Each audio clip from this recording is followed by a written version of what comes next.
창세기 30장 말씀을 여러분과 함께 나누도록 하겠습니다. 특별히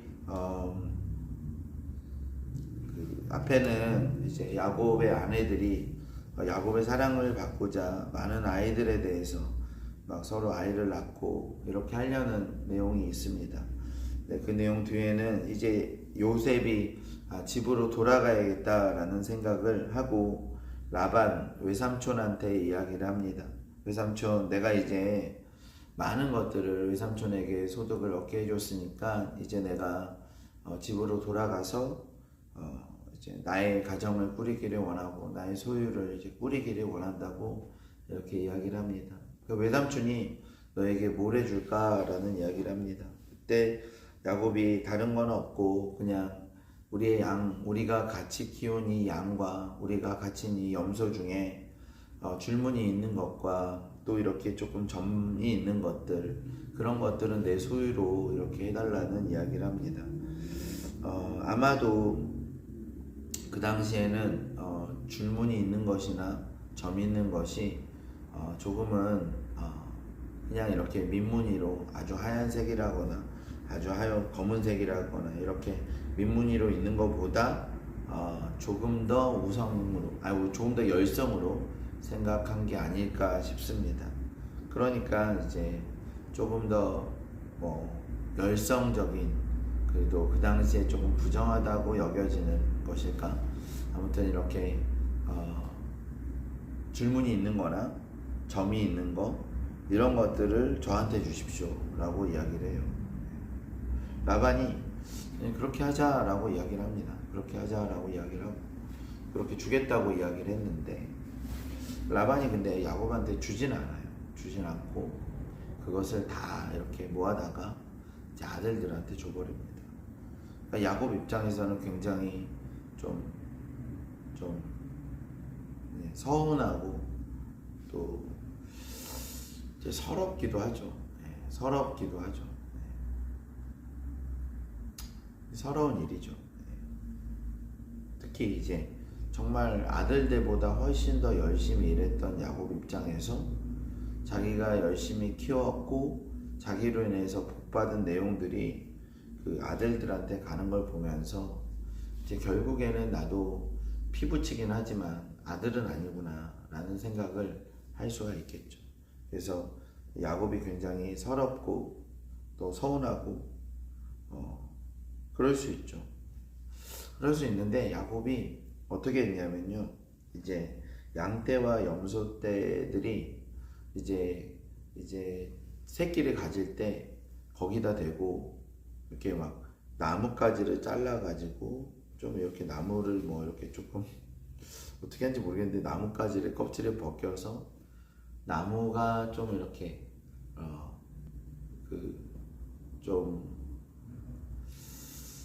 나무 전박이는 아니고 나무를 어떻게 좀 이렇게 울긋불긋하게 한 것 같아요. 그죠? 좀 이렇게 어쨌든 어떻게 한 것 같아요. 그렇게 정확하게 묘사는 못하겠는데 아무튼 그 새끼를 뵐 때 그 보는 것들을 이렇게 보는 것, 또 물을 먹을 때 보는 것, 이 보는 것들을 이렇게 막 해가지고 아무튼 점박이나 줄무늬 있는 것들이 나와야 되니까 새끼를 뵐 때나 아니면은 물을 마실 때나 음식을 먹을 때 그걸 보게 하는 거예요. 그걸 보게 하니까 어떻게 돼요? 새끼들이 어떻게 돼요? 줄무늬가 나오고 또 점박이가 나오고 또 특별히 튼튼한 양들이나 염소들을 이렇게 교미를 할 때는 또 거기다가 줄무늬랑 점박이 이런 것들을 보게 하고, 그러니까 또 줄무늬가 나오고 또 점박이 나오고 이런 일이 계속 되는 거죠. 여러분, 과학적으로 이제 전혀 신빙성이 없는 이게 말이 됩니까? 무슨 과학적으로 이게 이럴 일이 있습니까? 아니, 그러니까 야곱이 정말 대단했던 건 뭡니까? 그 당시에는 아마 이 민무늬가 교미하면은 민무늬가 나올 거라고 믿었을 것 같아요. 이 우성 열성 이런 개념 자체가 없으니까 민무늬가 교미하면 민무늬가 나오고 그 다음에 점박이가 교미하면 점박이가 나오고, 짝짓기를 그렇게 하면은 그렇게 나올 거라고 믿었는데, 이제 야곱은 그걸 뛰어넘은 거. 예, 그건 정말 대단한 거죠, 사실은. 왜냐하면 지금이야 뭐 우성과 열성이 있어서 뭐 흑인과 백인이 결혼해도 뭐 어떻게 이런 것들이 있는데, 그 당시에는 그런 게 전혀 없이 민문이와 민문이가 짝짓기를 하면 이제 뭐 점박이가 나온다, 이거에 대해서는 사실 그 당시에 생각하지 못했을 수도 있습니다. 근데 야곱은 경험상 알았을 수도 있겠죠. 뭐 어쨌든 간에. 근데 중요한 거는 그렇게 야곱이 이제 물을 먹을 때나 이제 교미를 할 때나 그렇게 환경을 그렇게 만들어 놓고 그걸 보게 하니까 그런 것들이 나왔다라는 게 일단 중요합니다. 그게 중요해요. 그런데 중요한 것은 거기에는 과학적인 인과관계가 전혀 없다라는 것도 중요합니다. 과학적인 인과관계가 전혀 없는데 그렇게 했는데 그렇게 되었다. 근데 이게 한두 번이 아니라 10번 이상 되었다. 그러니까 31장을 보면 계속 라반이 말을 바꿉니다. 그런데 그 10번 이상 바꾸는 동안 야곱은 계속 대처해서 계속 이렇게 합니다. 인과관계가 전혀 없는데 야곱이 하는 대로 되었다. 이걸 우리는 이제 뭐라고 부를 수 있어요? 이거를 이제 하나님의 은혜라고 부를 수 있죠. 하나님의 은혜라고 부를 수 있습니다.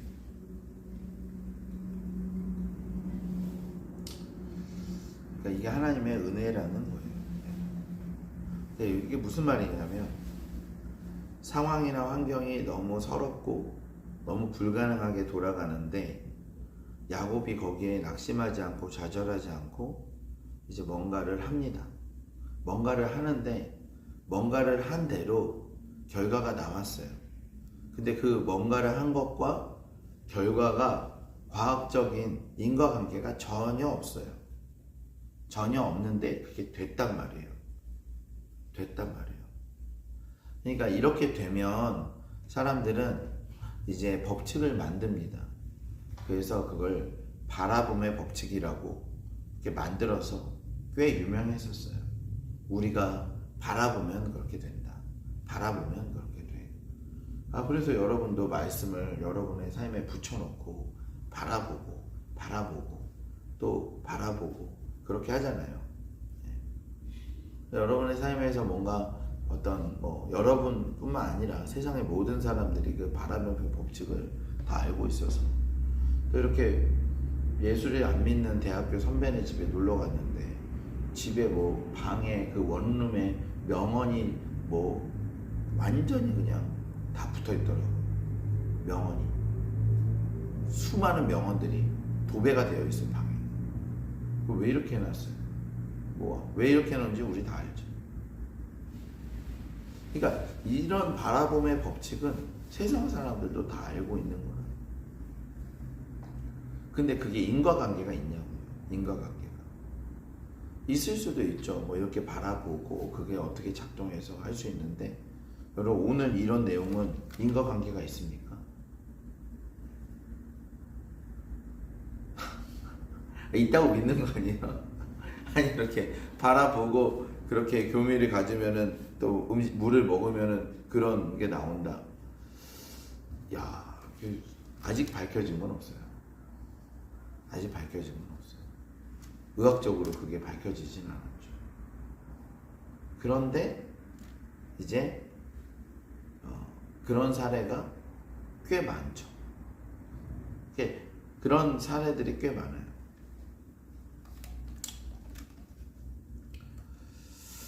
좀 그게 하나님의 은혜라는 것 같아요. 그게 하나님의 은혜다. 제가 말씀드리고 싶은 건, 상황이나 환경이 너무 서럽고 너무 불편하게 돌아가는, 그래서 불가능에 가까울 정도로 상황이 돌아가는데 이상하게 야곱은 낙심하지 않았어요. 그리고 야곱은 계속 그 방법을 찾아서 나름대로 열심히 했어요. 근데 이 나름대로 열심히 한 게 A라면 결과는 A 다시가 나와야 되는데 결과는 전혀 다른 B입니다. B. 그러니까 이 노력과 상관없는 결과가 나와요. 그게 뭐냐 하면 하나님의 은혜라는 거죠. 하나님께서 우리 가운데 은혜를 주십니다. 근데 우리가 낙심하고 좌절하고 아무 일도 일어나지 않겠지 할 때 하나님의 은혜가 부어질까요? 그건 잘 모르겠어요. 그러나 우리가 하나님의 약속의 말씀을 믿고 상황이나 환경을 바라보지 않고 수고하고 애쓰고 열심히 노력할 때 그 노력한 만큼 은혜가 오는 게 아니라 그 전혀 다른 하나님의 놀라운 은혜가 우리 가운데 부어진다는 거죠. 근데 계속 그 결과를 가지고 막 법칙을 만들려고 해도 잘 법칙은 만들어지지 않습니다.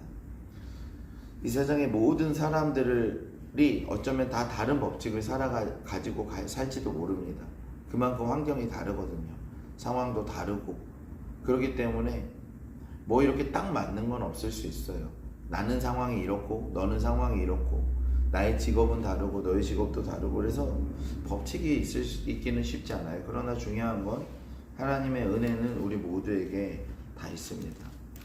우리가 낙심하고 좌절하고 더 이상 방법이 없어 이것 때문에 그래 이러지 않고 우리가 그 안에서 나름의 답을 찾으려고 애를 쓰는 것, 그게 때로는 과학적으로 볼 때는 헛된 것처럼 보이고 법칙적 원리적으로 볼 때는 의미 없는 일 같고 뭐 이거 이렇게 한다고 뭐가 되겠어 라고 할 수도 있겠죠, 여러분. 그리고 실제로도 아무 과학적인 의미 없는 행동일 수도 있습니다. 그러나 여러분, 하나님의 은혜가 우리 가운데 있어서 그것과 전혀 다른 하나님의 은혜의 결과들이 우리 가운데 부어질 수 있습니다. 그리고 이제 남은 거는 그런 거겠죠. 이제 아무것도 안 해도 은혜가 부어지는가, 아니면 우리가 적어도 뭔가를 할 때 은혜가 부어지는가. 저는 두 번째라고 생각합니다. 환경이나 상황을 바라보지 않고 이제 믿음을 가지고 나아갈 때 은혜가 부어집니다.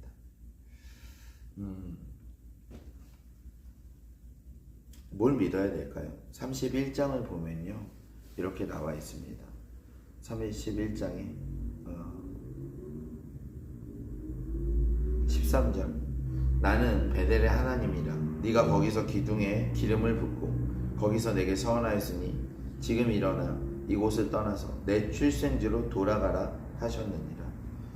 하나님께서 야곱에게 말씀하신 거죠. 집으로 돌아가라, 집으로 돌아가라라고 말씀하신 거.